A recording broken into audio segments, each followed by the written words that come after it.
ನಮಸ್ತೆ ಎಲ್ಲರಿಗೂ, welcome back to my channel. ಇವತ್ತು ನಾನು ಮನೇನ ಆಲ್ಟ್ರ್ ಮಾಡಬೇಕಂತ ಇರ್ತಾರಲ್ಲ ಅವರಿಗೆ ಒಂದು ಟಿಪ್ಸ್ ಹೇಳ್ತಾ ಇದ್ದೀನಿ. ಮನೆ ಚೆನ್ನಾಗೂ ಕಾಣಿಸ್ಬೇಕು ಮತ್ತು ಕಡಿಮೆ ಖರ್ಚಿನಲ್ಲಿ ಯಾವ ರೀತಿಯಾಗಿ ಮಾಡ್ಬೋದು ಅಂತ ನನಗನಿಸಿದ್ದ ಅಭಿಪ್ರಾಯನ ನಾನು ಶೇರ್ ಮಾಡ್ತಾ ಇದ್ದೀನಿ. ನೋಡಿ, ಇಲ್ಲಿ ಕಾಣಿಸ್ತಾ ಇರೋದು ವೆಟ್ರಿಫೈಡ್. ಕೇಳಿರ್ತೀರ ನೀವು, ವೆಟ್ರಿಫೈಡು ನೋಡಿರ್ತೀರ ಕೂಡ. ಫ್ಲೋರಿಗೆ, ವಾಲ್ಗೆಲ್ಲ ಯೂಸ್ ಮಾಡ್ತಿರ್ತಾರೆ. ಸೊ ಇಲ್ಲಿ ಏನನ್ನು ಹೇಳ್ತಾ ಇದ್ದೀನಿ ಅಂದರೆ, ಕಿಚನ್ ಸೈಡ್ ಇರ್ಬೋದು, ಆಮೇಲೆ ವಾಲ್ ಸೈಡ್ ಇರ್ಬೋದು.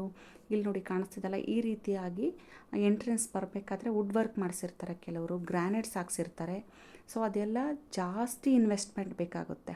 ವುಡ್ ವರ್ಕ್ ಮಾಡಿಸ್ಬೇಕಂದ್ರೆ ವುಡ್ ತರೋದಕ್ಕೆ ಅರ್ಧ ಖರ್ಚು ಬೇಕು, ಆಮೇಲೆ ಅದನ್ನು ಬಡಗೇರಿಂದ ಮಾಡಿಸ್ಬೇಕಲ್ವಾ.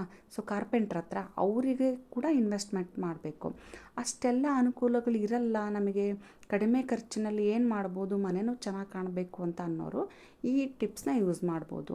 ಏನಪ್ಪ ಅಂದರೆ, ಕಡಿಮೆ ಖರ್ಚಿನಲ್ಲಿ ಸಿಗ್ತಕ್ಕಂಥ ವೆಟ್ರಿಫೈಡ್ನ ನಾವು ಈ ರೀತಿಯಾಗಿ ಬಳಸ್ಬೋದು. ಎಲ್ಲ ಹತ್ರ ಅಂತಲ್ಲ, ಮ್ಯಾಕ್ಸಿಮಮ್ 50% ಪ್ಲೇಸಸಲ್ಲಿ ಈ ರೀತಿಯಾಗಿ ವೆಟ್ರಿಫೈಡು ಅಂದರೆ ವಾಲ್ಗೆ, ಫ್ಲೋರ್ಗೆ ಸಂಬಂಧಿಸಿದ ಹಾಗೆ ವುಡ್ಡನ್ನು ಹೊರತುಪಡಿಸಿ ವೆಟ್ರಿಫೈಡಿಂದ ನಾವು ಈ ರೀತಿಯಾಗಿ ಮನೆಯಲ್ಲಿ ಡೆಕೋರೇಟ್ ಮಾಡ್ಕೋಬೋದು. ಈಗ ಓಪನ್ ಕಿಚನ್ ಮಾಡಿರ್ತಾರೆ, ಅಲ್ಲಿ ಶೆಲ್ಫ್ ಬರುತ್ತೆ ಅಥವಾ ಕಟ್ಟೆ ಬರುತ್ತೆ. ಅಲ್ಲಿ ಈ ರೀತಿಯಾಗಿ ಎಂಟ್ರೆನ್ಸ್ ಬರಬೇಕಾದ್ರೆ ವಾಲ್ ಸೈಡು ಕೆಲವರು ವುಡ್ ವರ್ಕಿಂದ ಚೆನ್ನಾಗಿ ನೀಟಾಗಿ ಡೆಕೋರೇಟಿವ್ ಆಗಿ ಮಾಡ್ತಿರ್ತಾರೆ. ಅಲ್ಲೆಲ್ಲ ಇನ್ವೆಸ್ಟ್ಮೆಂಟ್ ಜಾಸ್ತಿ ಬೇಕಾಗುತ್ತೆ. ಪ್ಲೈವುಡ್ ತರೋದಿರ್ಬೋದು, ಸನ್ ಮೇಕರ್ ಶೀಟ್ ಆಗಿರ್ಬೋದು, ಕಾರ್ಪೆಂಟ್ರಿಗೆ ಕೊಡೋ ಇನ್ವೆಸ್ಟ್ಮೆಂಟ್ ಆಗಿರ್ಬೋದು, ಎಲ್ಲರಿಗೂ ಕೂಡ ಅದನ್ನು ಫುಲ್ಫಿಲ್ ಮಾಡೋದಕ್ಕೆ ಆಗ್ತಾ ಇರಲ್ಲ. ಅಂಥವರು ಈ ರೀತಿಯಾಗಿ 2x4 ವೆಟ್ರಿಫೈಡ್ ಇರ್ಬೋದು, 3x4 ವೆಟ್ರಿಫೈಡ್ ಇರ್ಬೋದು, ಬಂದಿದ್ದಾವೆ ಇವಾಗೆಲ್ಲ. ಅವನ್ನು ಯೂಸ್ ಮಾಡಿಕೊಂಡು ಸೇಮ್ ಏನು ಇದು ಗ್ರಾನೈಟ್ಸು ಅಥವಾ ಕಲ್ಲು ವರ್ಕ್ ಮಾಡ್ತಾರಲ್ಲ ಅವ್ರ ಹತ್ರ ಹಾಕ್ಸಿದ್ರೆ ಮುಗಿದೋಯ್ತು. ತುಂಬ ಕಡಿಮೆ ಖರ್ಚಿನಲ್ಲಿ ಈ ರೀತಿಯಾಗಿ ವೆಟ್ರಿಫೈಡ್ನ ಯೂಸ್ ಮಾಡಿಕೊಂಡು ಮನೆಯಲ್ಲಿ ವುಡ್ಡನ್ನ ಎಲ್ಲೆಲ್ಲಿ ನೋಡಿ, ಇಲ್ಲಿ ಆ್ಯಕ್ಚುಲಿ ವುಡ್ ವರ್ಕ್ ಮಾಡಿಸ್ತಾರೆ ಕೆಲವರು. ಬೇಡಪ್ಪ ಅಂದರೆ ಗ್ರಾನೈಟು ತುಂಬ ಕಾಸ್ಟ್ಲಿ ಇರುತ್ತೆ ಅನ್ನೋರು ಕಡಿಮೆ ಖರ್ಚಿನಲ್ಲಿ ಮಾಡಿಸ್ಬೋದು. ಈ ರೀತಿಯಾಗಿ ಇಲ್ಲಿ ನೋಡಿ ಕಾಣಿಸ್ತಿದೆಯಲ್ಲ, ಎಡ್ಜಸ್ ಫಿನಿಷಿಂಗ್ ಇಲ್ಲಿ ನೀಟಾಗಿ ಕೊಟ್ಟಿಲ್ಲ. ಇಲ್ಲಿ brown colour black colour paint ಹಾಕಿದರೆ ಮುಗಿದೋಯ್ತು. ಇಲ್ಲ ಬೇಡಪ್ಪ ಅಂತ ಅಂದರೆ ಸ್ಟಾರ್ಟಿಂಗೇ ಹಾಕ್ಸ್ಬೇಕಾದ್ರೆ ವಿ ಶೇಪ್ ಕಟ್ ಮಾಡಿಸಿ ಜಾಯಿನ್ ಮಾಡಿಸಿದ್ರೆ ನೀಟಾಗಿ ಫಿನಿಷಿಂಗ್ ಬರುತ್ತೆ. ಇನ್ ಕೇಸ್ ನಾವು ಹಂಗೆ ಮಾಡ್ಸೋಕ್ಕಾಗಲಿಲ್ಲ, ಮಿಸ್ ಆಯಿತು ಅನ್ನೋರು ಎಡ್ಜಸ್ಗೆಲ್ಲ ಬ್ರೌನ್ ಕಲರ್ ಪೇಂಟ್ ಹಾಕ್ಸ್ಬಿಟ್ರೆ ಸಿಂಪಲ್ಲಾಗಿ ನೀಟಾಗಿ ಚೆನ್ನಾಗಿ ಕಾಣಿಸುತ್ತೆ. ನೋಡಿ, ಅದು ನೋಡಿದರೆ ಕಲ್ಲಂತ ಗೊತ್ತಾಗ್ತಾನೇ ಇಲ್ಲ ಅಲ್ವಾ. ಇದರಲ್ಲಿ ತುಂಬ ಕಲರ್ಸ್ ಬಂದಿರುತ್ತೆ. ಸೊ ಅದನ್ನು ಚೂಸ್ ಮಾಡಿಕೊಂಡು ಯಾರಿಗೆಲ್ಲ ಇಷ್ಟ ಇದೆಯೋ, ನಮಗೆ ವುಡ್ ಪ್ಲೈವುಡ್ ತರೋಕ್ಕಾಗಲ್ಲ, ಸೊ ಕಾರ್ಪೆಂಟ್ರಿಗೆ ಇನ್ವೆಸ್ಟ್ ಮಾಡೋಕ್ಕಾಗಲ್ಲ ಅನ್ನೋರು ಈ ಟಿಪ್ಸ್ನ ಯೂಸ್ ಮಾಡ್ಬೋದು. ವರ್ತ್ ಅನ್ನಿಸ್ತು ನನಗೂ ಕೂಡ. ಸೊ ಹಾಗಾಗಿ ನಿಮ್ಮ ಹತ್ರ ಶೇರ್ ಮಾಡ್ತಾಯಿದ್ದೀನಿ. ಆದಷ್ಟು ನಮಗೆ ಕಡಿಮೆ ಖರ್ಚಿನಲ್ಲಿ ಮನೆ ನೀಟಾಗಿ ಕಾಣಿಸ್ಬೇಕು ಅನ್ನೋರು ಈ ಟಿಪ್ಸ್ನ ಯೂಸ್ ಮಾಡ್ಬೋದು ಅಂದ್ಕೊತೀನಿ. ಬಟ್ ಎಡ್ಜಸ್ ಮಾತ್ರ ನಾವು ನಿಂತು ನೀಟಾಗಿ ಮಾಡಿಸ್ಕೋಬೇಕಷ್ಟೆ. ಸೊ ಇಲ್ಲಿ ಯಾರೋ ಚೆನ್ನಾಗಿ ಮಾಡಿಲ್ಲ, ಅಲ್ಲಿ ಪೇಂಟ್ ಮಾಡಿಕೊಂಡು ಕವರ್ ಮಾಡ್ಕೋಬೋದು ಅಂತ ಅನಿಸುತ್ತೆ. ನೋಡಿ, ಇದು ಬೆಸ್ಟ್ ಟಿಪ್ಸ್ ಅನ್ನಿಸ್ತವೆ ನನಗೆ. ನಮಗೆ ಇನ್ವೆಸ್ಟ್ಮೆಂಟ್ ಕಡಿಮೆ ಇರಬೇಕಪ್ಪ, ಸೊ ಮನೆಯೂ ಚೆನ್ನಾಗಿ ಕಾಣಬೇಕು ಅನ್ನೋರು ಇದನ್ನು ಖಂಡಿತ ಯೂಸ್ ಮಾಡ್ಕೊಳ್ಳಿ ಅಂತ ಹೇಳ್ತೇನೆ.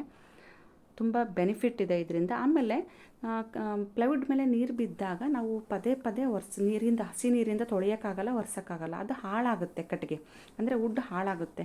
ಬಟ್ ಇಲ್ಲಿ ವೆಟ್ರಿಫೈಡ್ ಆ ಥರ ಆಗಲ್ಲ. ನೀವು ನೀರು ಹಾಕಿ ತೊಳಿಲೂಬಹುದು, ಪದೇ ಪದೇ ಡೈಲಿ ನೀರಲ್ಲಿ ಒರೆಸ್ಲೂಬಹುದು, ಏನೂ ಹಾಳಾಗಲ್ಲ. ಪ್ಲೈವುಡ್ಡು ಉಬ್ಬಿ ಬಂದುಬಿಡುತ್ತೆ ನೀರಲ್ಲಿ ನೆಂದರೆ. ಇಲ್ಲಿ ಆ ರೀತಿಯ ಸಮಸ್ಯೆನೇ ಬರಲ್ಲ, ಯಾಕಂದರೆ ಇದು ಕಲ್ಲು ಥರ ಇರುತ್ತಲ್ವ. ಹಾಗಾಗಿ ನೀರಲ್ಲಿ ನೀಟಾಗಿ ತೊಳ್ಕೊಬೋದು. ನೋಡಿ ಎಷ್ಟು ನೀಟಾಗಿ ಕಾಣಿಸ್ತಿದೆ ಅಲ್ವಾ. ತುಂಬ ಚೆನ್ನಾಗಿ ನೀಟಾಗಿ ಕಾಣಿಸ್ತಿದೆ. ಕಲರ್ ಕಾಂಬಿನೇಷನ್ಗಳು ನಾವು ಯಾವ ರೀತಿಯಾಗಿ ಬೇಕಾದ್ರೂ ಚೂಸ್ ಮಾಡ್ಕೋಬೋದು. ತುಂಬ ಕಲರ್ಸು, ವೆರೈಟೀಸು ಬಂದಿದೆ ಇವಾಗಿನ ದಿನಗಳಲ್ಲಿ. ಸೊ ನಾವು ಮನೆಗೆ ತಕ್ಕಾಗಿ ನೀಟಾಗಿ ನೋಡಿಕೊಂಡು ಕಲರ್ಸ್ನ ಇರ್ಬೋದು, ಪ್ಯಾಟ್ರನ್ಸ್ ಇರ್ಬೋದು ಚೂಸ್ ಮಾಡ್ಕೋಬೋದು. ಪ್ಲಸ್ ಪಾಯಿಂಟ್ ಅಂದರೆ ನೀರು ಹಾಕಿ ನೀಟಾಗಿ ತೊಳ್ಕೊಬೋದು, ಏನೇ ಗಲೀಜಾದರೂ ಒರೆಸ್ಕೋಬೋದು. ಗ್ರಾನೈಟು ಯೂಸ್ ಮಾಡ್ಕೋಬೋದು, ಬಟ್ ಅದು ಕೂಡ ಕಾಸ್ಟ್ಲಿ ಇರುತ್ತಲ್ವ. ಕಡಿಮೆ ಖರ್ಚಿನಲ್ಲಿ ನಾನು ಹೇಳ್ತಾ ಇರೋದು, ಕಡಿಮೆ ಇನ್ವೆಸ್ಟ್ಮೆಂಟಲ್ಲಪ್ಪ ಮನೆ ನೀಟಾಗಿ ಕಾಣಬೇಕು ಅನ್ನೋರು ಈ ರೀತಿಯಾಗಿ ಬೆಸ್ಟ್ ಟಿಪ್ಸ್ ಇದು ಅಂದ್ಕೊತೀನಿ. ನನಗೆ ವರ್ತ್ ಅನ್ನಿಸ್ತು, ಹಾಗಾಗಿ ನಿಮ್ಮ ಹತ್ರ ಶೇರ್ ಮಾಡ್ತಾಯಿದ್ದೀನಿ. ಪ್ಲೈವುಡ್ಡಿಗೆ ನೀವೇನಾದರೂ ನೀರು ಹಾಕಿ ಹಾಳಾಗುತ್ತೆ, ನೀರು ಹಾಕ್ಬೇಡ, ನೀರಲ್ಲಿ ತೊಳಿಬೇಡ ಅಂತ ಪದೇ ಪದೇ ಹೇಳ್ತಿರ್ತಾರೆ ಮನೇಲಲ್ವಾ. ಸೊ ಯಾವುದೇ ವುಡ್ಡಿಂದಿರ್ಬೋದು, ಎಲ್ಲದೂ ಕೂಡ ಅಷ್ಟೇ. ಇಲ್ಲಿ ವೆಟ್ರಿಫೈಡ್ ಇರೋದ್ರಿಂದ ಅಂದರೆ ಕಲ್ಲು ಥರ ಇರೋದ್ರಿಂದ ಸೊ ಇದನ್ನು ಎಷ್ಟು ನೀರಾಗಿ ತೊಳೆದ್ರೂ ಹಾಳಾಗಲ್ಲ.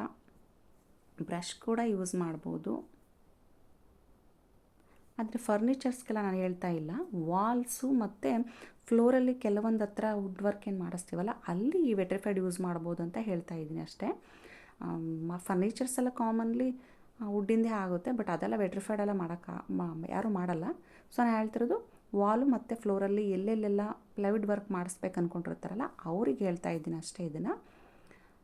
ಈ ವಿಡಿಯೋ ಇಷ್ಟ ಆಗಿದೆ ಅಂದ್ಕೊತೀನಿ. ಇಷ್ಟ ಆದರೆ ಲೈಕ್ ಮಾಡಿ, ಶೇರ್ ಮಾಡಿ. ಯಾರೆಲ್ಲ ನನ್ನ ಚಾನಲ್ನ ಸಬ್ಸ್ಕ್ರೈಬ್ ಮಾಡಿಲ್ವೋ ಪ್ಲೀಸ್ ಸಬ್ಸ್ಕ್ರೈಬ್ ಮಾಡಿ ಅಂತ ಹೇಳ್ತೀನಿ. Thank you.